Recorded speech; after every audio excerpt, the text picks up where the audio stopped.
뉴스를 듣다가 보면 검찰의 수사 행태를 비판하면서 자주 등장하는 말이 인디언 기우제라는 말입니다. 검찰의 수사가 마치 인디언 기우제처럼 일단 수사를 착수하고 그리고 증거가 나올 때까지 계속해서 수사하다가 뭔가 단서가 나오면 거기에다가 모든 상황을 짜맞추려 한다는 이야기입니다. 인디언 기우제라고 하는 말이 이처럼 부정적인 의미로 사용되다 보니까 혹여 우리도 그 말을 부정적으로 이해할 수도 있습니다. 그러나 이 말은 원래 부정적인 의미보다 긍정적인 의미를 지닌 말입니다. 인디언들이 비가 오지 않을 때 기우제를 지내면 100% 비가 온다고 합니다. 그는 인디언들이 모든 종교인들보다 믿음이 좋아서도 아니고 그렇다고 더 열심히 기도해서도 아니고 그들에게 특별한 능력이 있어서도 결코 아닙니다. 그 이유는 인디언들은 비가 올 때까지 인내하면서 끝까지 포기하지 아니하고 기우제를 지내기 때문에 인디언이 기우제를 지내면 100% 비가 온다는 것입니다. 이야기는 우리가 기도하다가 조급한 마음 때문에 결국엔 쉽게 포기해버리는 오늘 우리들에게 도전을 주는 이야기이기도 합니다. 우리가 기도하되 하나님이 응답하실 때까지 포기하지 말고 끝까지 인내하면서 끈기 있게 기도하라. 이런 메시지를 전해주는 이야기입니다. 오늘 우리가 봉독한 말씀 중에 가장 많이 나오는 말이 기도라는 말입니다. 그러니까 오늘 말씀의 주제는 기도하라 하는 말씀입니다. 야고보는 우리가 잘 아는 것처럼 그 야고보서를 시작하면서 그 시작을 뭐로 시작했는가 하면 핍박으로 흩어져 살면서 여러 가지 시험을 만나 어려움을 겪고 있는 성도들에게 모든 사람에게 후히 주시고 꾸짖지 아니하시는 하나님께 구하라. 그것도 믿음으로 구하고 조금도 의심하지 말라. 기도하라는 말로 시작했습니다. 그러더니 이제는 야고보의 그 마지막에도 역시 우리에게 뭐라고 권면하고 있는가 하면 기도하라는 것입니다. 기도로 시작해서 기도로 끝을 맺고 있습니다. 그러니까 시험과 고난에서 성도가 그 고난을 견뎌내고 이기려면 두말할 것 없이 우리가 기도해야 한다는 이야기입니다. 기도하지 아니하고 절대로 시험과 고난을 이길 수 없다. 기도하지 않는 사람은 절대로 하나님의 구원하심을 경험할 수 없다. 이런 말씀입니다. 여러분 어떻게 생각하십니까? 오늘 말씀은 우리가 기도해야 되는 세 가지 상황을 염두에 두고 있습니다. 첫째는 너희가 고난당할 때 기도해야 한다는 것입니다. 그리고 둘째는 즐거울 때, 평안할 때 찬송하라. 찬송은 곡조 있는 기도입니다. 그리고 셋째는 병들었을 때 나 혼자서 아프다고 신음하고 절망하지 말고 믿음의 공동체 나를 위해서 기도해 달라고 기도를 부탁하라는 말씀입니다. 모두 다 뭐하고 연관이 있는가 하면 기도입니다. 기도하라는 것입니다. 기도해야 우리가 이길 수 있다. 이런 말씀인 줄 믿으시기를 바랍니다. 첫째 따라서 합니다. 고난당할 때 기도하라. 고난당할 때 기도하라. 13절 전반절입니다. 너희 중에 고난당하는 자가 있느냐? 그는 기도할 것이요. 이 고난이라는 것은 육체적인 질병만이 아니라 우리가 살아가면서 해결할 수 없는, 그래서 우리를 힘들게 하는 모든 삶의 문제들을 이야기합니다. 그런데 우리가 이런 문제들로 인해서 고난을 당하게 될 때마다 그 고난이 무엇이든지 상관없이 그 고난을 견뎌내고 이기는 자가 되려면 그 길이 있는데 그게 뭐냐? 기도하는 일이다. 이런 말입니다. 아마존 밀림의 한 부족을 찾아가려는 선교사가 있었습니다. 길잡이와 함께 위험스러운 여행을 떠났습니다. 길잡이는 무성한 나뭇가지들을 칼로 쳐내면서 앞장서 나갔습니다. 그런데 몇 시간을 밀림 속에서 걸어갔는데도 길은 보이지 않았습니다. 불안해진 선교사가 길잡이에게 묻습니다. 도대체 길은 언제쯤 나타나는 겁니까? 길잡이가 대답합니다. 선교사님, 그 부족한테 가는 길은 따로 없습니다. 제가 곧 길입니다. 저만 믿고 따라오십시오. 제가 그 부족들한테로 틀림없이 안내해 드리겠습니다. 그렇습니다. 밀림 속에 길은 따로 없습니다. 길을 안내하는 길잡이가 곧 밀림 속의 길인 것입니다. 그런데 우리 인생을 살다가 우리가 어려움과 고난을 당하면 우리가 마치 밀림 한가운데 있는 것 같은 홀로 있고 그리고 모든 것이 다 막혀져 있는 절망적인 느낌을 갖게 됩니다. 어디로 가야 할지도 모르겠고 어떻게 해야 할지도 모르겠고 아무리 노력해도 길은 보이지 않고 아무리 가도 그 길이 보이지 않을 때가 있습니다. 그래서 답답하고 두려워하고 근심하는 것입니다. 그러나 오늘 야고보는 이처럼 고난당하는 우리에게 이렇게 말합니다. 너희 중에 고난당하는 자가 있느냐? 그는 기도할 것이요. 고난당할 때 기도하라는 것입니다. 우리가 고난 속에서 기도하는 것만이 밀림 같은 고난의 현실 속에서 우리가 고난을 견뎌내고 고난을 뚫고 이길 수 있는 유일한 길이기 때문입니다. 그래서 야고보만이 아니라 바울 사도도 베드로 사도도 아무것도 염려하지 말고 기도와 간구로 너희 구할 것을 감사함으로 하나님께 아뢰라. 너희 염려를 다 주께 맡겨버리라. 이렇게 우리에게 권면하고 있는 것입니다. 그러니 오늘 우리가 어떤 고난을 당하든지 그 가운데서 기도하면 거기에 살 길이 있는데도 불구하고 우리가 기도하지 않으면서 왜 내 인생은 이렇게 고난이 많으냐고 나는 참으로 지지리도 복이 없다고 이렇게 불평하고 원망하면서 그 문제를 내가 부둥켜 안고 신음하면서 살아가고 있다. 그러면 여러분 그런 성도들을 하나님이 어떻게 반응하시겠느냐? 아이고 불쌍하다. 그렇게 반응하시겠는가? 결코 아닙니다. 주님이 아마도 모든 염려를 다 내게 맡겨버리지 왜 너는 그것을 네가 붙잡고 그렇게 염려하고 근심하면서 불평하고 원망하면서 힘들게 인생을 살아가고 있느냐? 이 답답한 사람아, 어리석은 사람아, 교만한 사람아 아마 이렇게 책망하지 않을까 생각되어집니다. 사실 출애굽한 이스라엘 백성들이 가나안 땅에 이를 때까지 40년 동안 광야의 길을 가면서 참 많은 어려움과 고난을 만났습니다. 근데 그 어려움과 고난을 만날 때마다 이스라엘 백성들과 모세의 반응이 달랐습니다. 이스라엘 백성들은 그들이 당하는 고난을 보고 늘 한결같이 원망하고 불평했습니다. 왜 우리를 쓸데없이 출애굽시켜서 이 광야에서 죽게 하느냐고. 그저 모세를 향해 원망하고 하나님을 향해 원망했습니다. 그 결과 광야의 길을 가다가 만났던 어려움을 견디지 못하고 결국 그 어려움을 이기지 못하고 불행한 인생, 불행한 결말을 맞이했습니다. 그러나 모세는 달랐습니다. 그는 똑같이 고난을 만날 때마다 모든 백성들이 모세를 향해 원망하고 불평하면서 심지어는 분노하면서 모세를 죽이려고 할 때에도 그는 하나님 앞에 나아가 부르짖어 기도했습니다.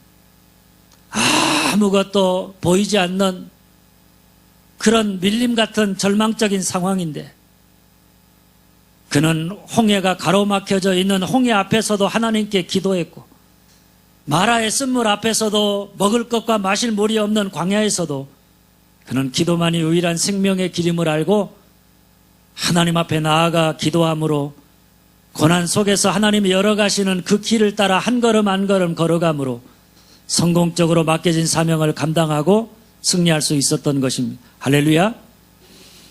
그런 여러분, 오늘 우리가 당하는 고난이 무엇이든지 그 고난 속에서 우리가 해야 될 일은 다른 게 아닙니다. 무조건 하나님 앞에 나아가 하나님이 응답하실 때까지 지금 내 삶의 상황이 밀림처럼 아무런 희망이 보이지 않는 그런 절망적인 상황이라고 할지라도 그 가운데 우리가 하나님 앞에 나아가 하나님이 응답하실 때까지 끈기 있게 인노하면서 기도하는 자가 되어야 하는 줄 믿으시기를 바랍니다.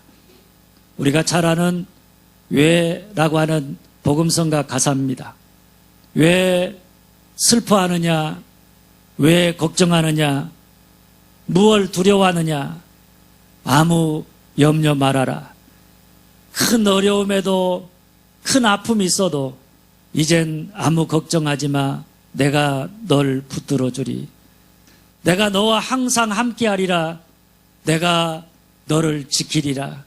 실망치 말고 나를 보아라. 나는 하나님이라. 할렐루야. 여러분, 하나님은 아무개의 하나님이 아니라 나의 하나님입니다.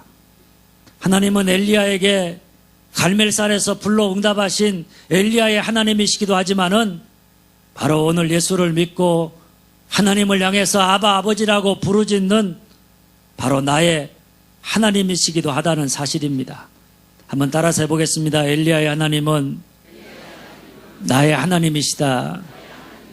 엘리야의 하나님은 나의 하나님이시다. 여러분, 그렇게 믿으십니까? 그런데 아마도 야고보 당시 성도들 중에는 나는 엘리야와 같지 않은데 엘리야의 기도를 들으시는 엘리야의 하나님이 나의 기도를 들어주시겠는가, 이렇게 생각하면서 아예 기도하려고 하지 않았던 사람들도 많이 있었나 봅니다. 그래서 야고보가 17절에 이렇게 말합니다. 엘리야는 우리와 성정이 같은 사람이로되. 엘리야는 우리와 성정이 같은 사람이다. 이 말이 무슨 말입니까? 엘리야는 우리와 똑같은 사람이다, 이런 말입니다. 그러니까 하나님이 엘리야의 기도를 들으신 엘리야의 하나님이시라고 한다면 우리가 기도하면 하나님이 우리의 기도를 들어주시는 나의 하나님이시다, 이런 말씀입니다. 그런 여러분, 오늘 우리가 당하는 고난이 무엇이든지 고난 당할 때마다 엘리야의 하나님은 나의 하나님이심을 믿고 하나님을 신뢰하면서 하나님께 나아가 기도하기를 힘쓰는, 그래서 하나님으로부터 응답받는 여러분들이 되어줄 수 있기를 간절히 소망합니다. 둘째, 따라서 합니다. 즐거울 때 찬송하라. 즐거울 때 찬송하라. 13절 중반절입니다. 즐거워하는 자가 있느냐? 그는 찬송할지니라. 어떤 유대 사람이 장마가 나서 물이 부른 강을 건너게 되었습니다. 목적지를 가려면 거기에 놓인 외나무 다리를 건너야 하는데 그것이 휘청거리며 흔들립니다. 참고 중간쯤까지 와서는 그만 다리 밑을 내려다보았더니 물살이 급히 흐르고 외나무 다리 역시 흔들립니다. 덩달아 자신의 다리도 후들거렸습니다. 이러다가 내가 강에 빠져 죽겠구나, 이런 생각이 들었습니다. 이 어려움 속에서 절로 기도가 나옵니다. 하나님, 만일 목숨만 건져주시면 제가 저의 재산을, 전 재산을 주님께 바치겠습니다. 그랬더니 어디서 힘이 났는지 다리도 떨리지 않고 무서움도 덜했습니다. 그렇게 앞으로 한 걸음 한 걸음 가다가 보니까 그렇게 무서웠던 다리도 이제 밖에는 남지 않았습니다. 무사히 건널 것 같은 생각이 들었습니다. 그러다가 가만히 생각해 보니까 자기가 재산을 하나님께 다 바치고 나면 앞으로 살 길이 막막했습니다. 그래서 다시 정정해서 이렇게 기도합니다. 하나님, 딱 잘라서 반만 드리겠습니다. 그리고 다시 그렇게 몇 발짝을 가다 보니까 자신감이 생깁니다. 이와 더불어 자신이 바칠 재산이 아깝게 생각이 되어집니다. 그래서 또다시 이렇게 기도합니다. 하나님, 4분의 1만 바치겠습니다. 그러다가 그만 강물에 풍덩 빠지게. 그러자 이 사람이 이렇게 말했습니다. 아이고 하나님, 농담도 못합니까? 여러분, 사람이란 참으로 이처럼 간사한 것입니다. 하나님이 우리의 기도를 들으셔서 고난 가운데 우리를 구원해 주시고 나면 우리는 이 모든 것이 다 하나님의 은혜라고, 하나님이 행하신 일이라고, 하나님의 은혜를 감사하면서 하나님을 찬양하기보다는 그저 그 감사를 잃어버리고 찬양의 기도를 드리지 않습니다.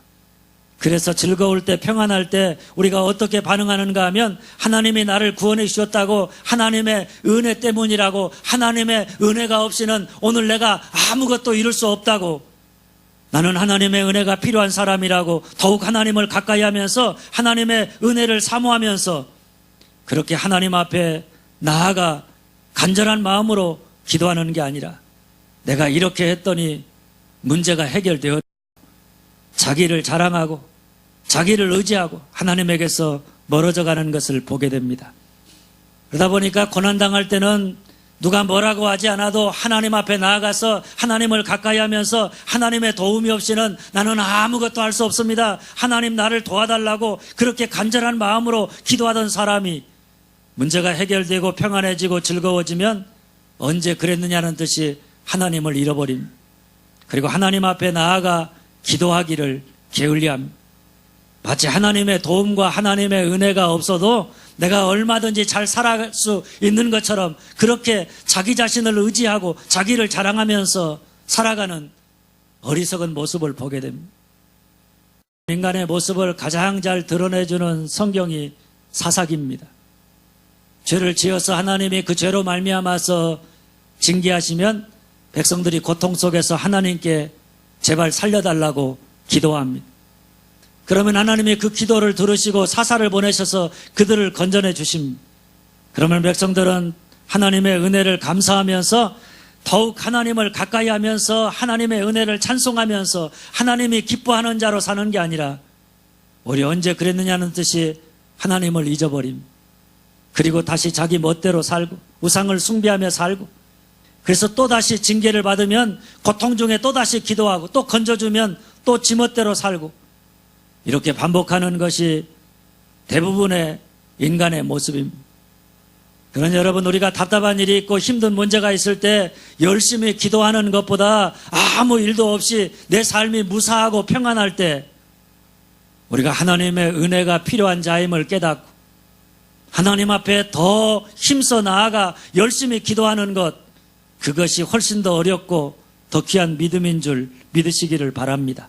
그래서 야고보는 우리에게 이렇게 권면합니다. 즐거워하는 자가 있느냐? 그는 찬송할지니라. 즐거워하는 자가 있느냐? 그는 찬송할지니라. 찬송이 뭡니까? 하나님 내게 주신 은혜와 사랑을 깨닫고 내 마음속 깊은 곳에서부터 온 삶 속에 퍼져 있는 하나님의 은혜와 사랑을 감사하면서 하나님의 은혜를 기억하면서 하나님께 올려드리는 찬양의 기도가 바로 찬송입니다. 내가 지금 이처럼 평안하고 즐겁게 살 수 있는 것, 내가 믿음 가지고 살아갈 수 있는 것 다 하나님의 은혜라고, 하나님의 은혜가 없이는 나는 아무것도 할 수 없다고, 이런 믿음의 고백이 바로 찬송입니다. 그러니까 즐거워하는 자가 있느냐? 그는 찬송할지니라. 이 말씀은 즐거운 일이 있을 때, 평안할 때 하나님을 생각하고 하나님의 은혜를 기억하라는 말씀입니다. 은혜를 생각하면서 더욱 간절함으로 하나님, 나는 하나님의 은혜가 없이는 절대로 살아갈 수 없는 사람입니다. 하나님의 은혜를 사모하고 그 은혜가 헛되지 아니하도록 늘 하나님을 가까이 하면서 늘 찬송하면서 더욱더 힘써 기도하면서 사는 자가 되라, 이런 말씀입니다. 할렐루야. 여러분, 고난당할 때 우리가 기도하는 것보다 더 어려운 것이 즐거울 때 찬송하는 겁니다. 우리 삶에서 고통이 사라지면, 문제가 없이 평안해지면, 하나님이 우리 기도를 들으셔서 우리의 삶에 형통함을 주시면 그때부터 우리가 잊어버리는 게 뭐냐면 하나님을 잃어버립니다. 하나님 앞에 나아가 기도하는 삶을 잃어버립니다. 하나님의 은혜를 감사하는 마음을 잃어버립니다. 평안해지면 사람들이 기도하지 않습니다. 제가 목회자로서 성도들을 목양하면서 가장 안타까운 모습 중에 하나가 바로 평안할 때 기도하지 않는 것입니다. 어려운 일 당할 땐 뭐 누가 기도하지 말라고 해도 하나님 앞에 나와 기도하기를 힘씁니다. 그런데 평안할 때, 즐거울 때, 내가 믿음 안에 살아갈 때 하나님 주신 은혜와 사랑을 더 간절히 사모하면서 하나님 앞에 나아가 즐거울 때 찬송하지 않는 것입니다. 그러나 여러분, 우리가 평안할 때 기도하지 아니하고 즐거울 때 찬송하지 아니하는 사람은 또다시 어려움이 찾아오면 그 어려움을 이겨나갈 수 없는 것입니다. 그는 조금만 찾아오는 어려움과 시험 앞에서 무너질 수밖에 없는 것입니다. 그래서 야고보는 고난당할 때 기도하고 즐거울 때 찬송하라, 이렇게 권면하고 있는 줄 믿으시기를 바랍니다. 우리 옆 사람 보고 한번 형제님, 즐거운 일 있으십니까? 찬송하십시오. 아멘. 셋째, 따라서 합니다. 병들었을 때 기도를 부탁하라.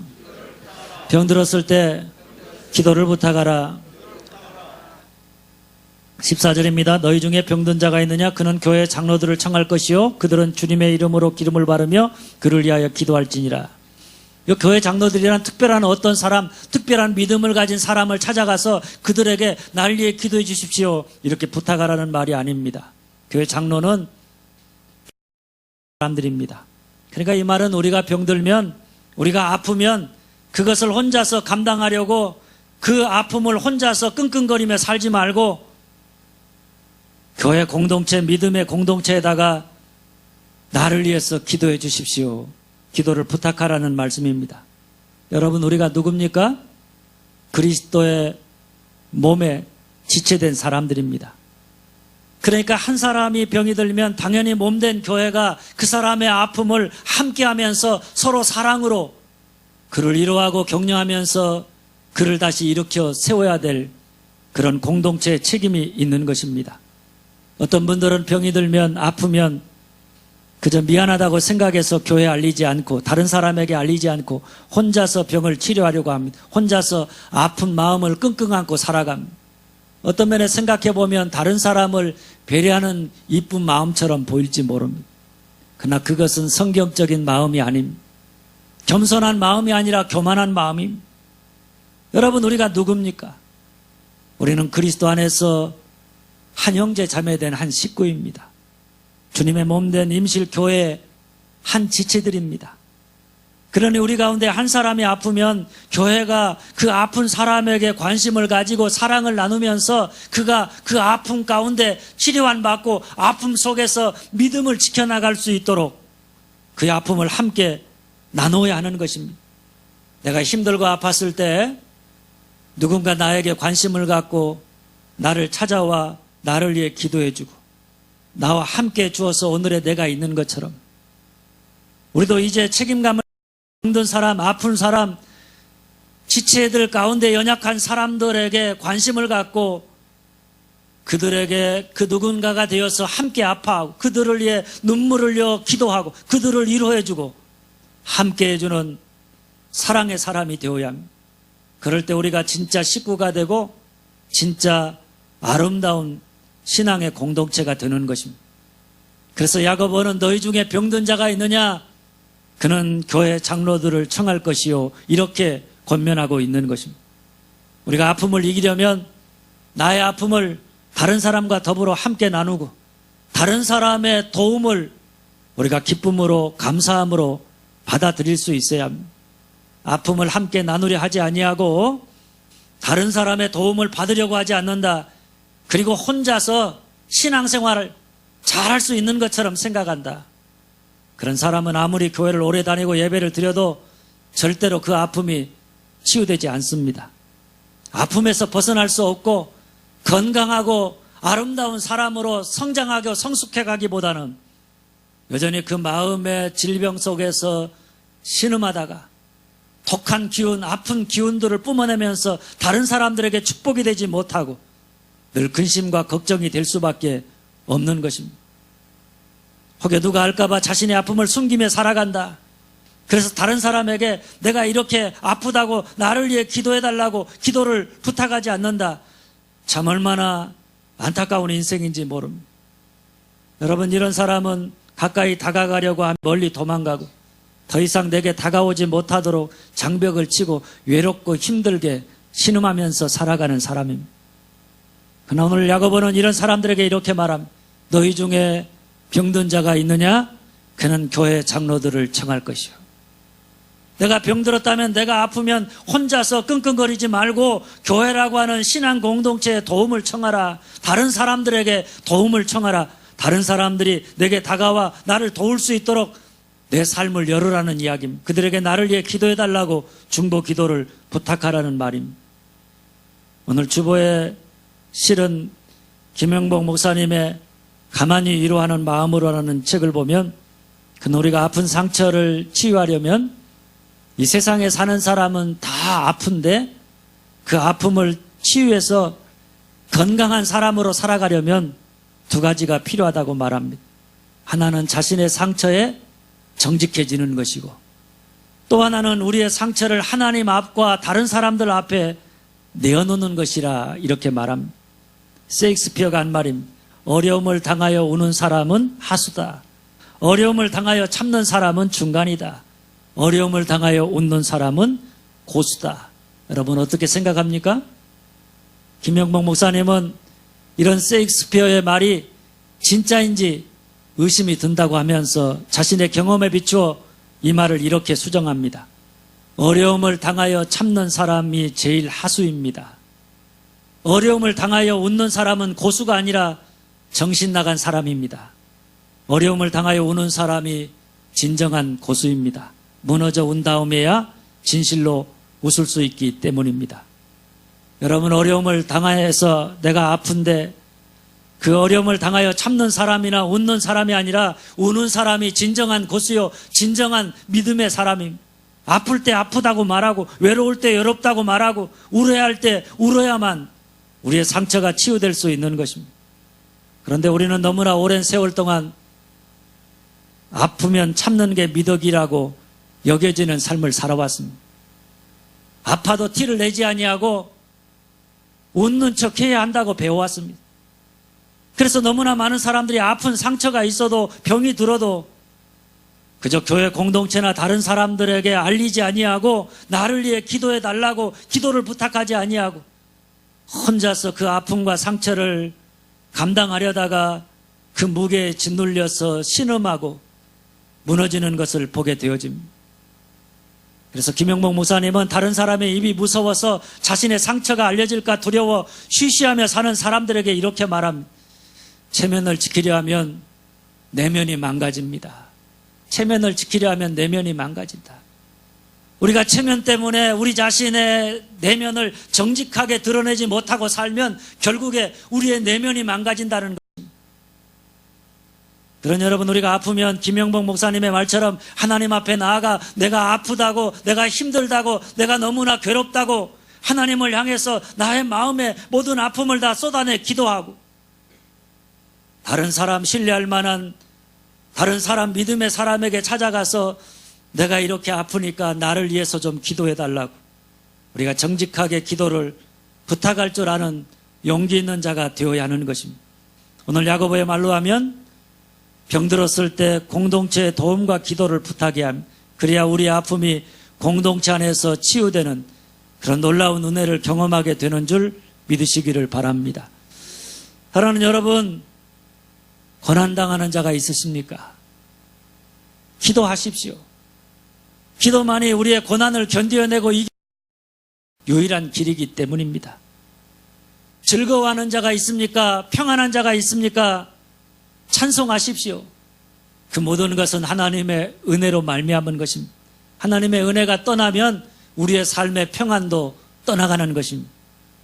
더 하나님의 은혜를 사모하면서 더 하나님 앞에 즐거우면 즐거울수록 하나님 앞에 나아가 기도하기를 힘쓰는, 하나님의 은혜를 찬송하면서 늘 깨어서 기도함으로 하나님만을 의지하며 살아가는 자가 되어줄 수 있기를 간절히 소망합니다. 병든 자가 있습니까? 교회에 기도를 부탁하십시오. 내가 내 아픔에 정직하지 못하고 하나님과 다른 사람들 앞에 내 아픔을 내어놓지 못하면 내 아픔은 절대로 치유되지 못합니다. 그러니 믿음의 형제들이 병든 나를 위해, 아픈 나를 위해서 함께 아파하고 합심해서 기도할 수 있도록 그렇게 늘 기도를 부탁하며 살아가는 자가 되어줄 수 있기를 바랍니다. 의인의 간구는 역사하는 힘이 많고, 서로가 서로를 위해서 기도하는 그 기도는 역사하는 능력이 많기 때문입니다. 바라는 여러분 모두가 고난당할 때 기도하고, 즐거울 때 찬송하고, 병들었을 때 기도를 부탁함으로 어떤 상황 속에서도 하나님과 더불어 믿음으로 승리하는 여러분들이 되어줄 수 있기를 주님의 이름으로 축원합니다. 기도하겠습니다.